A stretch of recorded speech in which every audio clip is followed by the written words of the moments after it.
ஆண்டாள் திருவடிகள் சரணம். உங்கள் புழக்கடை தோட்டத்து வாவியுள் அப்படிங்கிற 14வது பாசுரத்துக்கான காட்சி விளக்கம் தான் நம்ம பார்க்க போறோம்.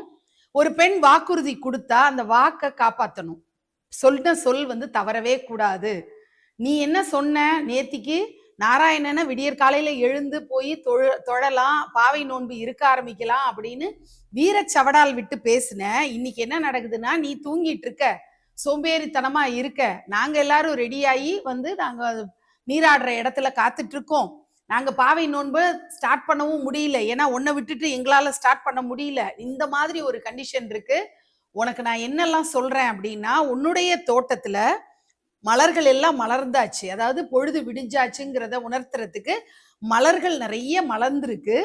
ஆம்பல் அப்படிங்கிற அந்த அல்லி வகை, அந்த அல்லிக்கு என்ன குணம் அப்படின்னா, அது இரவுல பூக்கிற பூ, பகல்ல கூம்பிடும். அந்த பூ கூம்பிடுச்சு அப்படின்னா பொழுது நல்லா புலர்ந்து விட்டதுன்னு அர்த்தம்.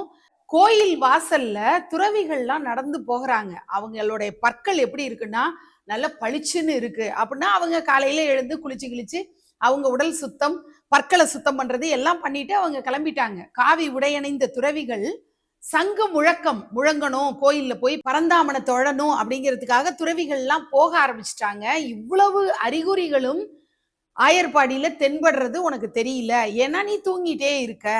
நீ விழித்து பார்த்தாதான் துறவிகள் கோயிலுக்கு போறது தெரியும், சங்கு முழக்கம் கேட்கும், ஆம்பல் கூம்பி விட்டது தெரியும், நாங்கெல்லாம் காத்துட்டு இருக்கோம் அப்படிங்கிறதெல்லாம் உனக்கு தெரியும் அப்படின்னு ஆண்டாள் தன்னுடைய தோழிய துயில் எழுப்பக்கூடிய காட்சி தான் 14வது காட்சி விளக்கமா வருது. தாமரை மலர் போன்ற கண்களை உடைய பரந்தாமனை இந்த பாசுரத்துல சங்கு சக்கரத்தை கையில ஏந்திட்டு இருக்காரு. கைகள்லாம் அவ்வளோ வலுவா இருக்கு. சங்கு சக்கரம் 2 ஆயுதமும் பெரிய ஆயுதங்களை தூக்கி இருக்கக்கூடிய கைகள் வலுவாக இருக்கக்கூடிய பரந்தாமனை நம்ம பாட போகணும் வா அப்படின்னு சொல்லிட்டு ஆண்டாள் தன்னுடைய தோழியை எழுப்புகிறாள். அந்த காட்சி விளக்கத்தை நம்ம இப்ப பார்க்க போறோம்.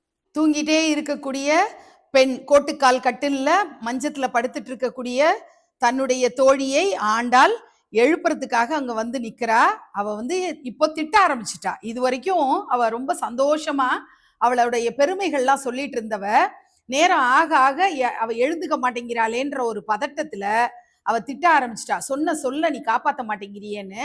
அவளுடைய வீட்டு தோட்டம் எப்படி இருக்கு பாருங்க, நிறைய மலர்கள் பூத்திருக்கு.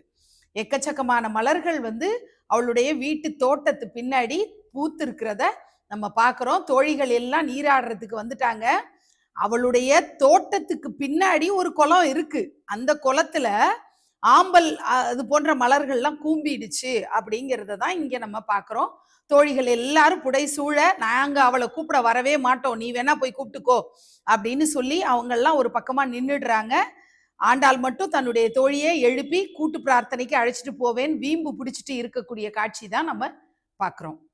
காவி உடையணிந்த துறவிகள் இவங்கெல்லாம் என்ன பண்றாங்க, பரந்தாமனை பெருமாளை வழிபாடு பண்ணணுங்கிறதுக்காக கோயிலுக்கு புறப்பட்டுட்டாங்க. அவங்க அந்த காவி உடையணிந்த துறவிகள் கோவிலுக்கு போறதே என்னத்துக்காக அப்படின்னா, சங்கு முழங்கணும் அப்படிங்கிறதுக்காக. சங்கு முழக்கம் பெருமாளுக்கு மிக பிடித்தமானது. சங்கு முழங்கி அவரை நம்ம கொண்டாடணும், அவரை நம்ம துதி பாடணும்னு துறவிகள் எல்லாம் கோயிலுக்கு போக ஆரம்பிச்சிட்டாங்கன்னா, அதிகாலை பொழுது புலர்ந்து இந்த விஷயங்கள்லாம் ஆயர்பாடி கிராமத்துல நடக்கிறத அவ சொல்றா.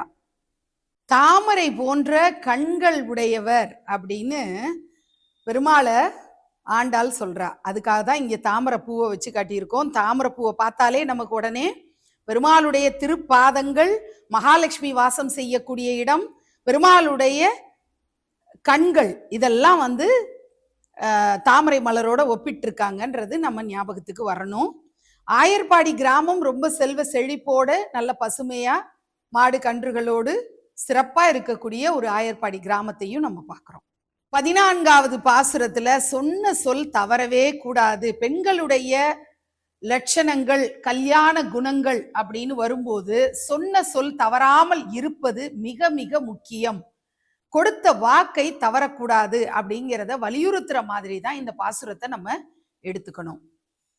இந்த பாசுரத்துல தாமரை மலர் சிறப்பித்து கூறப்படுது. தாமரை மலரை பெருமாளுடைய திருவிழிகளோடு ஆண்டாள் ஒப்பிடுகிறாள் அப்படிங்கிறதுனாலதான் இங்க நம்ம தாமரை மலரை பெருமாளுடைய திருவடியில வச்சிருக்கோம். ஏன்னா தாமரை போன்ற திருவடின்னு நிறைய பேர் அதை சொல்லி கம்பேர் பண்ணி நம்ம பார்த்துருக்கோம். விஜயராகவ பெருமாள் பூதேவி ஸ்ரீதேவி தாயாரோடு எழுந்தருளி இருக்கக்கூடிய காட்சி. 2 கரங்கள்ல சங்கு சக்கரம் ஏந்தியபடி பெருமாள் காட்சி தர்றாரு. ஏன்னா சங்கு சக்கரத்தை 2 கையிலையும் வலிமையோடு தாங்கி இருக்கக்கூடிய பெருமாளுடைய திருக்கரங்கள் வலிமையோடு இருக்கிறது. புஜபல பராக்கிரமசாலியாக பெருமாள் இருக்கிறார் அப்படிங்கிறத தான் ஆண்டாள் இந்த பாசுரத்துல குறிப்பிடுறார். திருப்பாவை பாசுரம் 14. உங்கள் புழக்கடை தோட்டத்து வாவியுள் செங்கழுநீர் வாய் நெகிழ்ந்து ஆம்பல் வாய் கூம்பினகான் செங்கல் பொடிக்கூரை வெண்பல் தவத்தவர் தங்கள் திருக்கோயில் சங்கிடுவான் போதந்தார் எங்களை முன்னம் எழுப்புவான் வாய் பேசும் நங்காய் எழுந்திராய் நானாதாய் நாவுடையாய் சங்கொடு சக்கரம் ஏந்தும் தடக்கையன் பங்கைய கண்ணானே பாடேலோர் எம்பாவாய். மாணிக்கவாசகர் அருளிய திருவெம்பாவை பாசுரம் 14. காதார் குழையாட பைம்பூன் கலனாட கோதை குழலாட வண்டின் குழாமாட சீத புனலாடி சிற்றம்பலம் பாடி வேத பொருள் பாடி அப்பொருளா மாபாடி சோதி திறம்பாடி சூழ்கொன்றை தார்பாடி ஆதி திறம்பாடி அந்தமா மாபாடி பேதித்து நம்மை வளர்த்தெடுத்த பெய்வளை தன் பாத திறம்பாடி ஆடேலோர் எம்பாவாய். பொருள்: ஆண்கள் அணிந்துள்ள காதணிகள் தண்ணீரில் ஆட, அவர்களின் தங்க நகைகள் ஆட, பெண்களின் கூந்தல் ஆட, அக்கூந்தலில் மலர்கள் அணிந்திருந்ததால் ஏற்பட்ட வாசனை கருதி அதை முகர வண்டுகள் ஆட, குளிர்ந்த நீரில் ஆடுங்கள். அவ்வாறு நீராடும் போது சிற்றம்பலத்தில் நடனமிடும் சிவபெருமானின் புகழ் பாடுங்கள். வேதத்தின் பொருளையும் வேதத்தின் பொருளாக விளங்குகின்ற சிவனின் பெயரையும் சொல்லி நீராடுங்கள். ஜோதி வடிவாய் திருவண்ணாமலையிலே காட்சி தரும் அந்த சிவனின் மாபெரும் விருத்தாந்தங்களை எல்லாம் சொல்லுங்கள். அவனது மார்பில் தவழும் கொன்றை மாலையின் மகிமை பற்றி பேசுங்கள். முதலும் முடிவும் இல்லாத அந்த இறைவனின் புகழை பாடுங்கள். பந்த பாசங்களில் இருந்து நம்மை பிரிக்கும் வளையல்கள் அணிந்த தாயுமானவனாய் விளங்கும் அந்த சிவனின் பாத மலர்களை பாடி நீராடுங்கள்.